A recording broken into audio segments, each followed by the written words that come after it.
ختم کیا۔ اور نال اللہ دے رسول علیہ السلام نے فرمایا فاتقوا اللہ فی النساء، عورتوں دے بارے رب تو ڈریو، فإنکم اخذتموہن بأمان اللہ واستحللتم فروجہن بکلمۃ اللہ۔ جدوں تو زمین بنی ہے یہ انسان بڑے چالاک ہوشیار ہے، مرد جڑے تعریف ہی کری جان گے ماں دی بڑی شان ہے، بھن دی بڑی شان ہے، مگر ہے کہ ظالم ہے۔ بالکل یہ صحیح گل ہے کہ مردانہ معاشرے رہے مرداں نے اپنی مرضی دے قانون بنایا ہے، یہاں غریبیاں نو ظلم کرتے ہیں، کچھڑتے ہیں، اور یہ انہوں ایک سمجھو بڑا وقار سمجھتے ہیں میں تو اپنی عورت نو جتی تھلے رکھنا۔ اللہ دے رسول علیہ السلام نے اس موقع سے فرمایا فاتقوا اللہ فی النساء، عورتوں دے بارے چ اللہ تعالیٰ تو بہت ڈرے ہو۔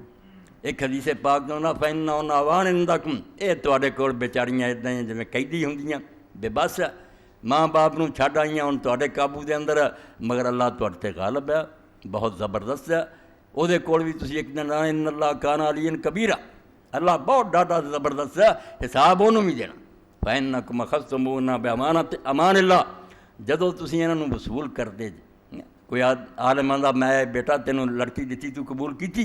تو فرمایا نہ عالم دی مجال ہے کسی دی بچی تینوں دے تے نہ تو کسی دی بچی ال ویکھ ہی سکدا سی۔ فإنکم اخذتموہن بأمان اللہ، اللہ دے رسول نے بہت بڑی بات کہی کہ اللہ دی سپرداری تینوں مل رہی، اللہ دی امانت دے رہا کہ اللہ حافظی اللہ دی امانت ہے تو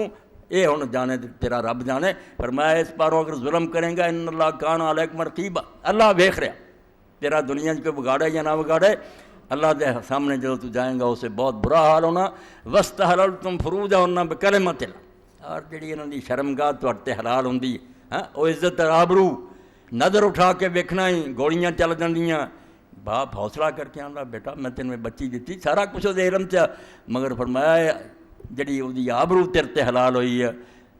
اللہ دے کلام نہ ہوئی ہے، اور اللہ نے اپنے کلام چ وعدہ لیا۔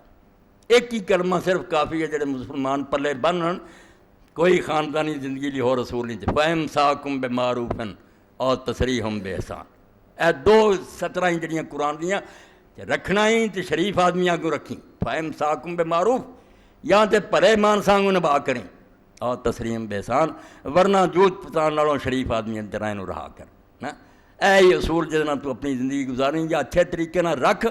یا شریف آدمی طرح چھڈ، اور شریف آدمی طرح چھڈنا قرآن نو پوچھو کیسا ہے جڑا اسی ہن سوچ ہی نہیں سکتے، پہلے ہی چھتر مار مور کے گھروں کڈیاں ہوندیاں، کئی سال ماپے اللہ جاندا طلاق دے کے بھی تو گھروں نہیں کر سکتا۔ قرآن پاک دا بیان ہے کہ اگر تو طلاق بھی کہتی گھروں نہیں کر سکتا، اور وہ بھی اگر نکلن تے جرم کرن گی، اسے گھر چ رہنا۔ عدت دے دوران اللہ پاک بنوا لعل اللہ یحدث بعد ذلک، تینوں کی پتہ اللہ تعالیٰ بعد ہی کوئی سبب بنا دے، کٹھے رہندیاں دعا نو ہوش آ جائے بھی کیوں کرو جان رہے ہیں، رجوع دا موقع دیتا، واپس لین دا موقع دیتا کہ 3 مہینے لمبا کرتا، حالانکہ جی صرف یہی ویکھنا ہوندا بھی دے شکم کو بچہ تو نہیں، اس لیے 1 مہینہ کافی، ایک حیض آ جائے، جس طرح کہ خلا دے موقع تے رسول کریم علیہ السلام نے ادھر صرف یہ نہیں مقرر کی کہ اگر عورت نے آپ مطالبہ کیتا طلاق دا اور معاوضہ دے کے طلاق لئی ہے تو پھر وہ عزت فرمایا وہ اینی نفرت ہو چکی ہے بھی صرف ایک حیض ویکھ لوے ادوں بعد وہ نکاح کر سکتی، مگر دوجیاں نکاح اللہ پاک نے 3 مہینے اور 3 حیض مدت رکھ دیتی کہ اینی دیر وہ گھرے ہی رہے، کٹھے ہی رہن، شاید دونوں جڑے انہوں دا دماغ درست ہو جائے اور سوچن لگ پین تے صلح ہو جائے۔ 2 باری زندگی چانس دیتا۔